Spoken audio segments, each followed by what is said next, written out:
And welcome to the Dr. Bob Show. Have you ever had problems getting food stuck in your throat?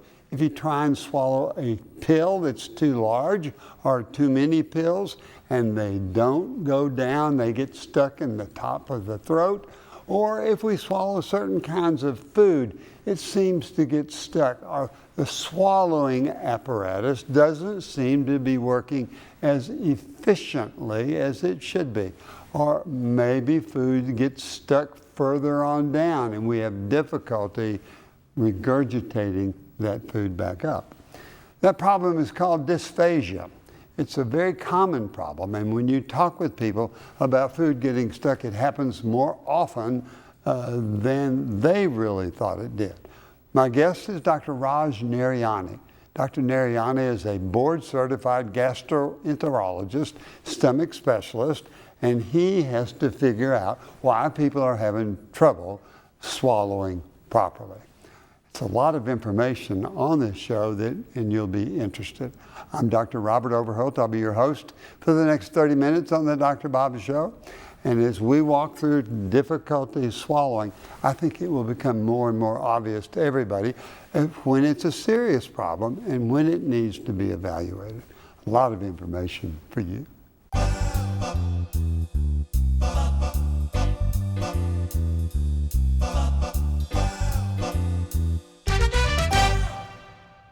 We're talking with Dr. Raj Narayani, board-certified gastroenterologist. We're talking about difficulty swallowing. Doesn't seem like that would be a big problem, but it really is in practice. Raj, welcome to the Dr. Bob Show. Thank you, Dr. Bob. Do people ever come in saying, Doc, I've got dysphagia, or they come in saying what? They can say a variety of things. Their interpretation of dysphagia, difficulty swallowing, can be just a sense of food slowing or sticking in the middle of the chest, or a difficulty with transferring food from the consistent chew to the process of getting it to the back of the throat and then down into the chest. And so we have to work through the history with patients sometimes to really identify where the source of their dysphagia may be. So if somebody says, I get pills stuck in my throat all the time, what do you think of? So the first thing that we try to think of is whether or not the process of swallowing either pills, solids, or liquids is happening in the mouth or the back of the throat, and that therefore the disability or the difficulty is getting that bolus from the throat back down into the esophagus. And that's called transfer dysphagia, and it can speak to neuromuscular problems in the back of the throat or in the tongue or in the epiglottis area. If the patient says that I can complete a swallow and then I have trouble with a sensation in my chest or in my neck with food sticking, pills sticking, then we call that transit dysphagia. That's a problem getting that bolus to go down the length of the esophagus so that it can clear and get into the stomach. So really there's a differential diagnosis wherever the person is having the trouble from your standpoint. So if they frequently have trouble with swallowing tablets, pills, how do you guide a person toward successfully swallowing properly? If we've done an evaluation and we know that there's not a narrowing or a process that is causing those pills to hang up that we can mechanically open for them, then we simply try to coach them on the fact that pills will commonly get stuck in people when there is no problem, actually.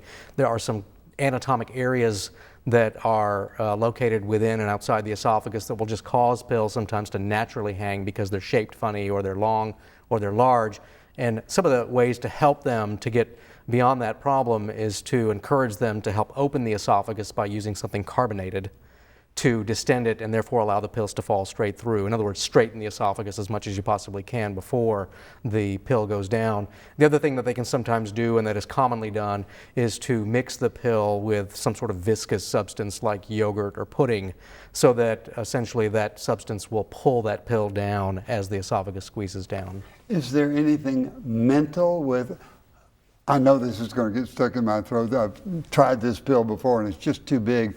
So if you get something to help the bolus pass by the throat, would be helpful? Correct, yeah, and a lot of people will say that. They'll say that they begin to fear the fact that their large pills or vitamins sometimes may have difficulty getting down and they don't like the sensation when it gets stuck. So if you coach them with some of these techniques, sometimes it makes it easier, it becomes a positive reinforcement, and they learn essentially how to get these things to go down with greater ease. How do you visualize that part of the throat? Are you Do you look with tubes there? Can you watch somebody swallow with x-ray? How do you evaluate that? Yeah, so the swallowing mechanism can be evaluated a variety of different ways, and it can include more than one specialist. It can include a gastrointestinal specialist, sometimes an ear, nose, and throat specialist can be involved, and the methods by which we can look at all these structures to assess diameter, size, shape, function include X-ray technology to watch a swallow happen using some sort of substance that shows up bright on an X-ray, or using cameras. And both gastrointestinal specialists and ENT specialists have different kinds of cameras that allow us to see these areas with video technology and not only look at the orientation of these structures, but also the diameter as you blow air inside to see if there is in fact a narrowing somewhere. We're getting more and more sophisticated, and it makes the diagnosis better for the patient and more accurate for the doctor, which is what we want in all circumstances like that. Food ever gets stuck below the mouth?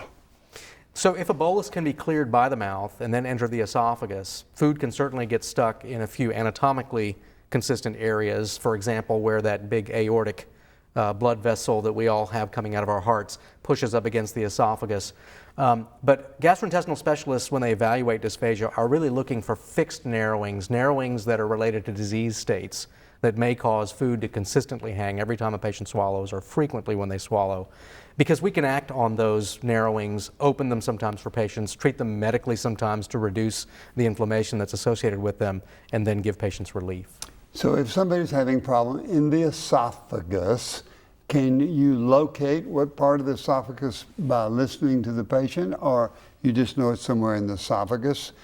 And what can happen to the esophagus to cause that? So there's a common rule. If a patient points in the chest or lower, let's say at the very bottom of the chest, usually that's a direct correlation to where the process is or where the problem is that the food is hanging up at.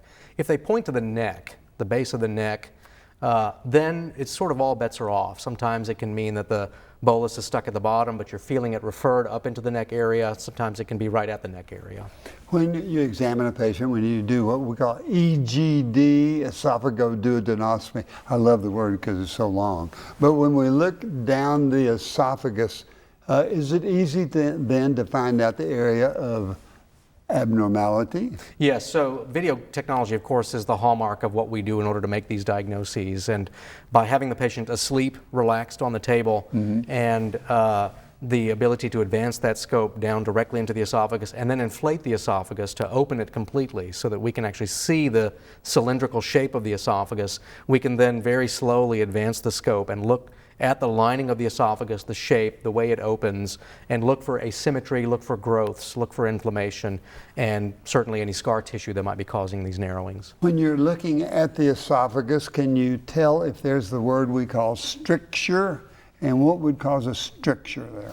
So strictures are technically and medically speaking a term that applies to a circular scar.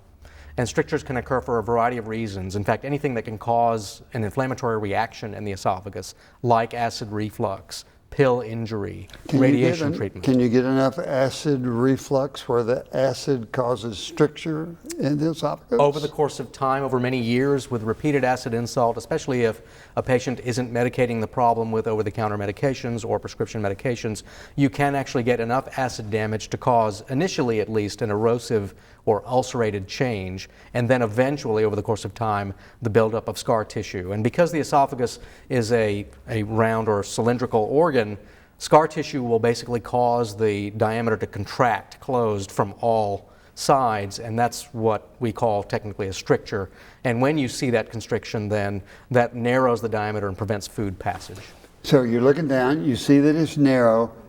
Is there a treatment to dilate that up, to open up the hole where the food will pass through? Yeah, so for strictures, for sure, because they are fixed forms of scar tissue, and for some other types of diseases, we can pass a series of dilators using essentially a guide wire. So the scope is in the esophagus, a wire is passed through the channel of the scope is then removed and the wire is left in place.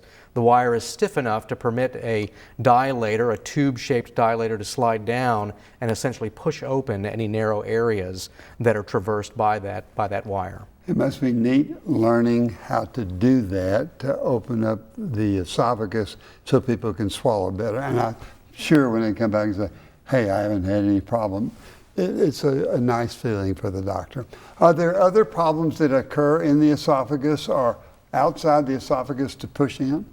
So certainly some conditions can occur within the lining of the esophagus that are related to other forms of inflammation, growths. And that's what we're going to be talking about when we come back.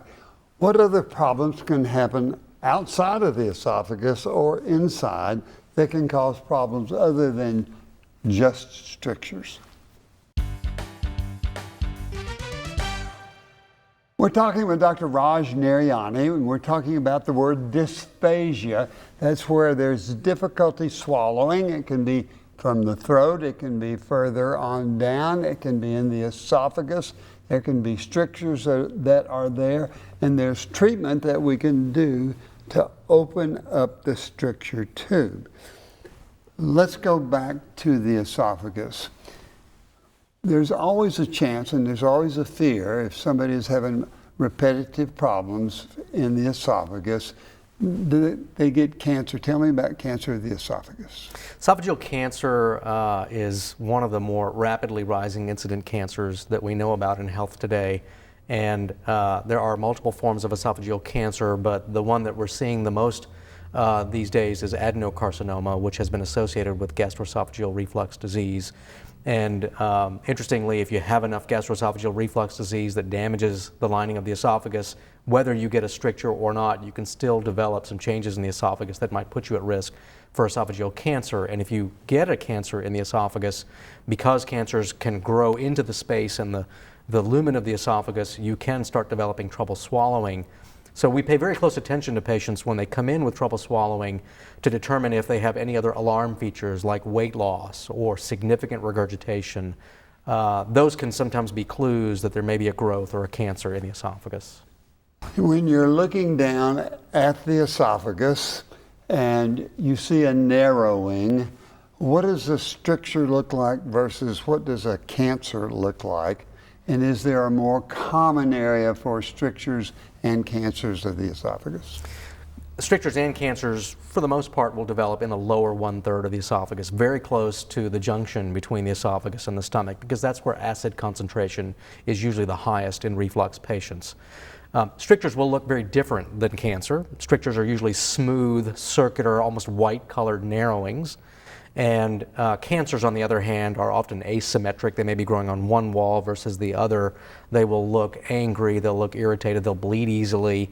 And it's usually not a difficult determination for a gastroenterologist to see and recognize cancer when they are looking at it. So when the gastroenterologist looks down and he sees an abnormality there and he suspects the cancer, how does he proceed with the diagnosis? Can you get a biopsy? Can you get a piece of that through the scope? What do you do?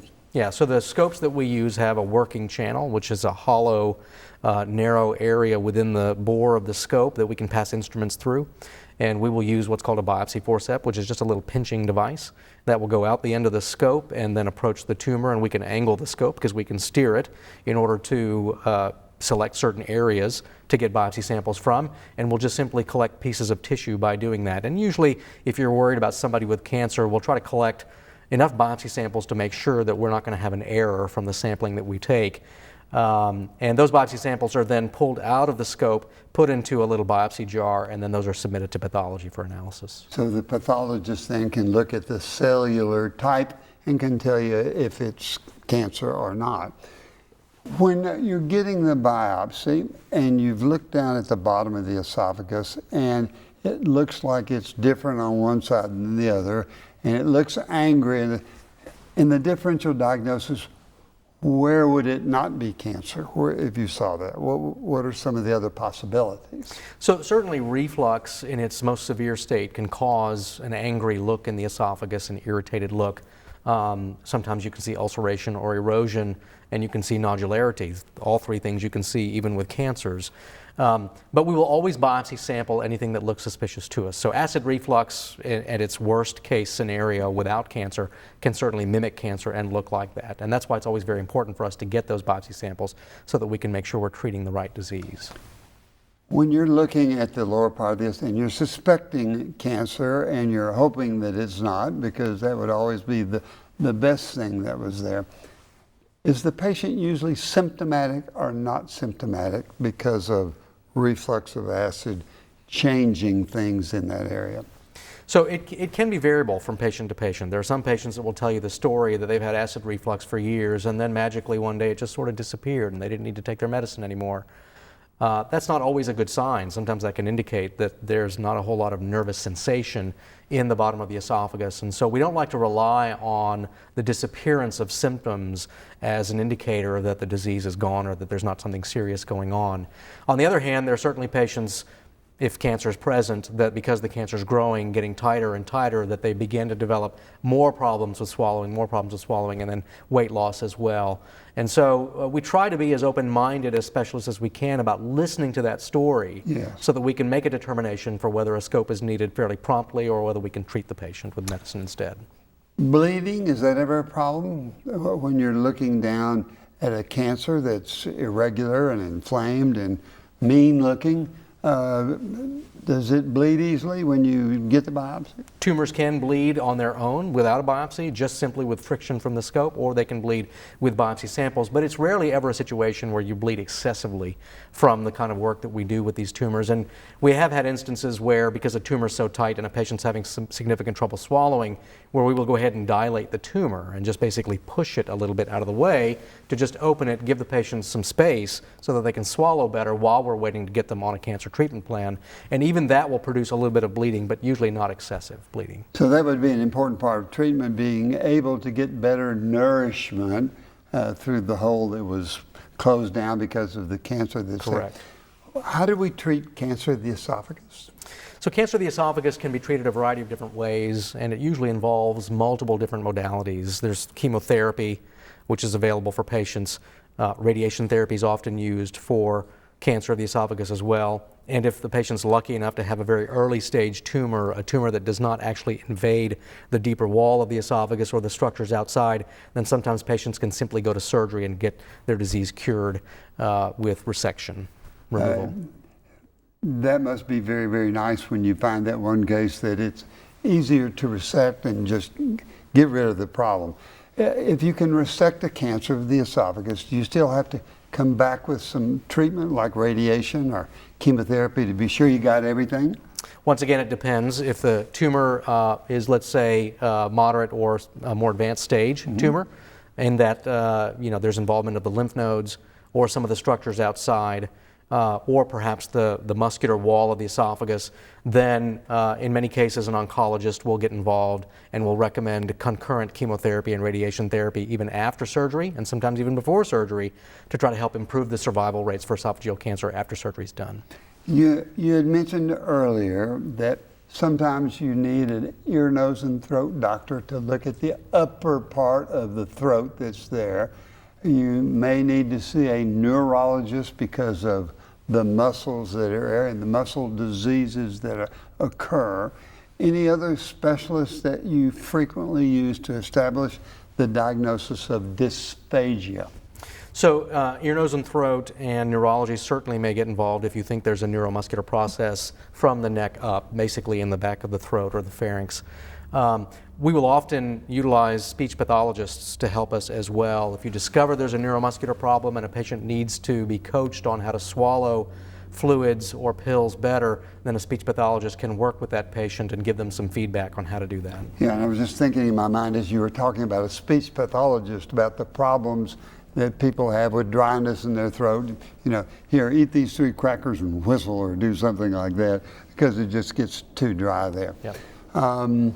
As we look at the different possibilities and treatment that's available for dysphagia, are there several things that come to your mind?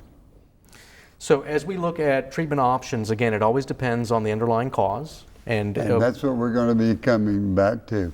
What are the underlying causes that treatment is most successful for? And what is the doctor looking for to get you better? And that's the key to getting better with dysphagia.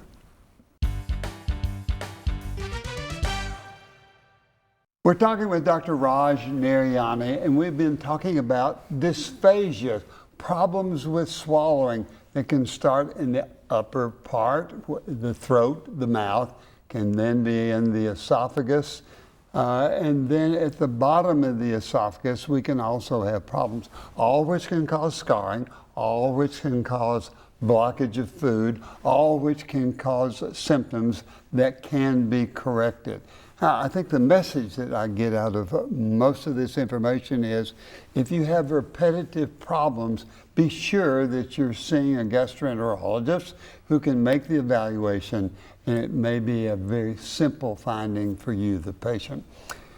Let's start talking about how the esophagus works, milking food down. When we put it in the mouth, somehow it's got to get down into the stomach. If you're laying flat or if you're standing upright, the esophagus still does its work. How does it do it?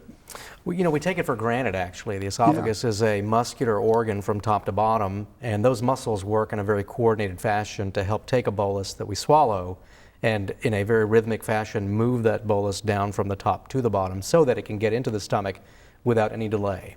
And if there are problems with that function, if there is too much squeezing in one place, not enough squeezing in another place, or the failure for that lower esophageal muscle to relax completely, then you can develop dysphagia. You can develop delayed transit of either liquid or solid boluses.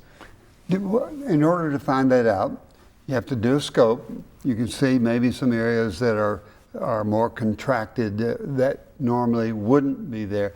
Do you have to do x-ray swallowing special material to get the real diagnosis? How do you establish firmly in your mind what that diagnosis is? Yeah, if we are concerned or worried about the possibility that there's a neuromuscular contraction problem in the esophagus, then, as you mentioned, we would start usually with an endoscopy. And if you do identify some features like excess contraction of muscles in the esophagus or perhaps dilation of the esophagus, which might suggest that there's unopposed contraction in one place leading to higher pressures in another place, then we will usually follow that investigation with a barium swallow, which is a study where you drink white liquid barium and a radiologist will then x-ray your chest and look at your esophagus as it's moving that bolus down. That gives us more information about the motility of the esophagus. And then sometimes for instances where we think there might be a new treatment option available, we might do a procedure called a manometry, which is a pressure measuring technology that allows us to advance a catheter through the nose, have the patient swallow it down into the esophagus. And this is all done, of course, with comfort because we numb the nose and the throat to help the patients tolerate it. And while that catheter is positioned in the esophagus for about a total of 15 minutes or so, we have them do some swallows of water or other boluses. And that catheter, which is very sophisticated, is connected to a computer and gives us a pressure tracing of every bolus moving past that catheter as it goes down the esophagus. To me, that's just absolutely fascinating that you can follow the activity of the esophagus so accurately from that standpoint. While we're talking about doing the manometry, let's talk about EGD, the esophagoduodenostomy, looking down at the esophagus. What's it like to the patient? Because a lot of people, that may scare them without adequate mental preparation. So the exam is very comfortable. The patients are brought to the endoscopy center. They're given a sedative to put them to sleep, basically. They're still breathing on their own. There's no machine breathing for them, and they're monitored during the entire procedure. And then the scope is advanced via the mouth with a special bite guard put into the mouth to help protect the teeth. And then that instrument is advanced while we're blowing air in order to make sure that we're not inadvertently steering into the wall of the esophagus or the stomach so that we can stay centered and continue to examine the esophagus and the other upper GI organs in a very safe way. When you're looking at the esophagus doing that test, are you more suspicious of the upper part or the middle part or the lower part? Which is the one that you're expecting to find more pathology? So we're concentrating on the entire esophagus when we look, but if you were to ascertain where you're likely to see something, the lower esophagus is more likely to be affected by conditions causing dysphagia because acid reflux disease is so common, and acid reflux disease causes a significant majority of the problems that cause dysphagia, including just simple swelling from the inflammation that occurs as a result of acid damage.